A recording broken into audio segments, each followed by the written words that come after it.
오늘 본문은 사무엘하 24장 15절에서 25절까지의 말씀입니다.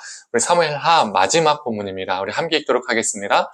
이에 여호와께서 그 아침부터 정하신 때까지 전염병을 이스라엘에게 내리시니 단에서부터 브엘세바까지 백성의 죽은 자가 7만 명이라.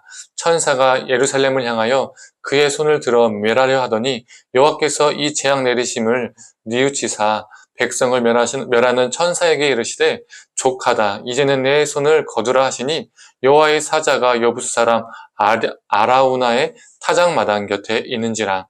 다윗이 백성을 치는 천사를 보고 곧 여호와께 아뢰어 이르되 나는 범죄하였고 악을 행하였거니와 이 약무리는 무엇을 행하였나이까. 청하건대 주의 손으로 나와 내 아버지의 집을 치소서 하니라.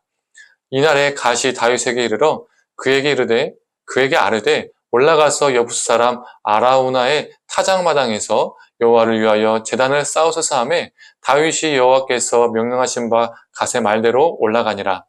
아라우나가 바라보다가 왕과 그의 부하들이 자기를 향하여 건너옴을 보고 나가서 왕 앞에서 얼굴을 땅에 대고 절하며 이르되 어찌하여 내 주 왕께서 종에게 임하시나이까 하니 다윗이 이르되 내게서 타작마당을 사서 여호와께 제단을 쌓아 백성에게 내리는 재앙을 그치게 하려 함이라 하는지라.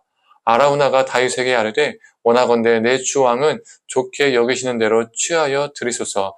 번제에 대하여는 소가 있고 뗄나무에 대하여는 마당질하는 도구와 소의 멍에가 있나이다. 왕이여 아라우나가 이것을 다 왕께 드리나이다 하고 또 왕께 아뢰되 왕의 하나님 여호와께서 왕을 기쁘게 받으시기를 원하나이다.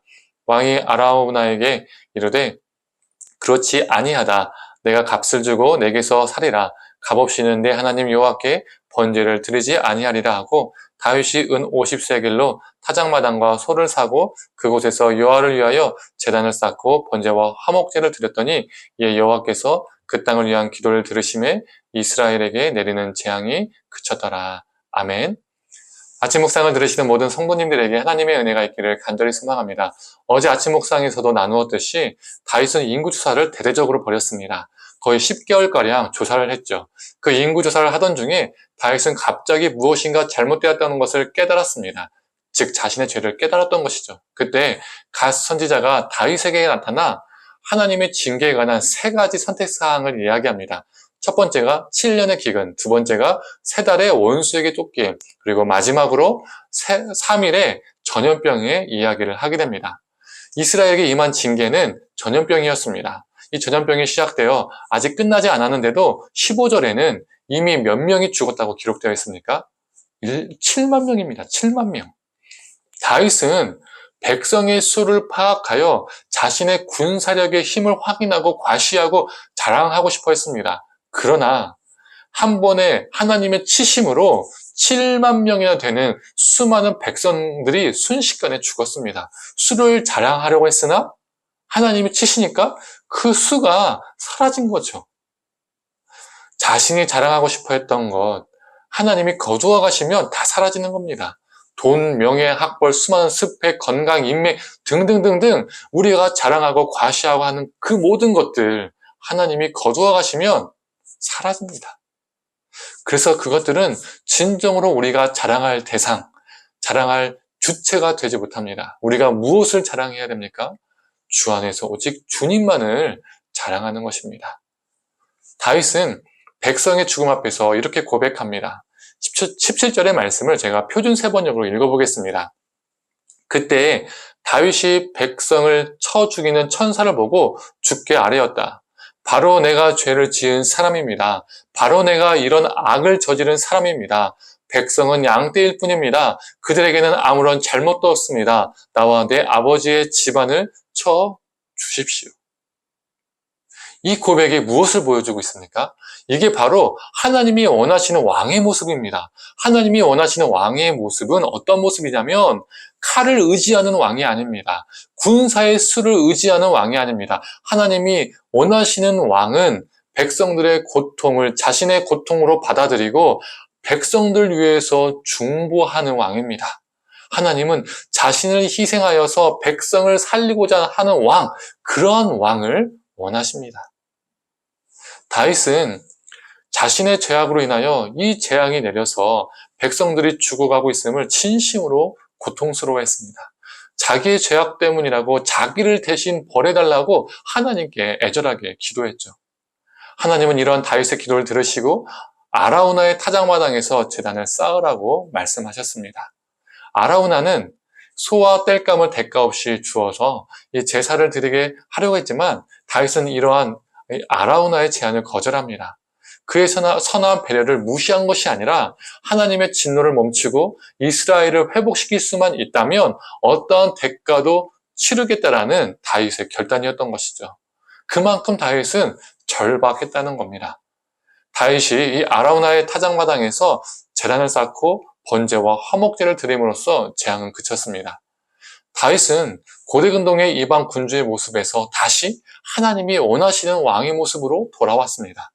하나님께 엎드려지는 왕, 하나님을 의지하며 예배하는 왕으로 돌아왔습니다.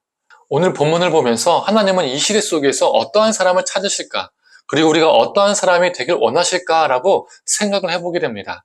우리 하나님은 우리 그리스도인이 사업에 성공하고 직장에서 고속승진하고 세상에서 저명한 사람, 돈을 많이 버는 사람, 이런 사람을 원하시지 않습니다.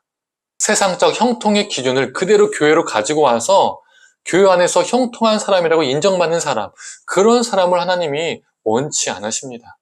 즉, 고대근동의 이방 군주와 같은 삶을 사는 사람을 하나님이 원치 않는다는 것이죠. 우리 하나님은 자신의 죄악을 깨닫고 돌이킬 줄 아는 사람, 그리고 하나님 앞에서 납작 엎드릴 수 있는 사람, 또한 자신을 타자를 위해서 내어줄 수 있는 사람, 하나님께 예배하는 사람을 하나님은 원하십니다. 성도님들, 하나님이 원하시는 왕으로 회복된 다윗의 모습이 우리의 모습이 되길 원합니다. 나는 지금 하나님 앞에서 어떠한 사람으로 살아가고 있는가? 그리고 나는 지금 어떠한 사람이 되길 원하는가? 우리가 돌아보았으면 좋겠습니다. 우리의 인생의 여정 속에서 우리의 교만과 죄악이 꺾이고 깎이고 하나님이 원하시는 사람으로 다듬어지기를 간절히 소망합니다. 함께 기도하겠습니다. 하나님, 다윗이 고대근동의 이방군주의 모습 속에서 돌이키고 하나님이 원하시는 왕으로 다시 변화되어지는 모습을 보게 됩니다.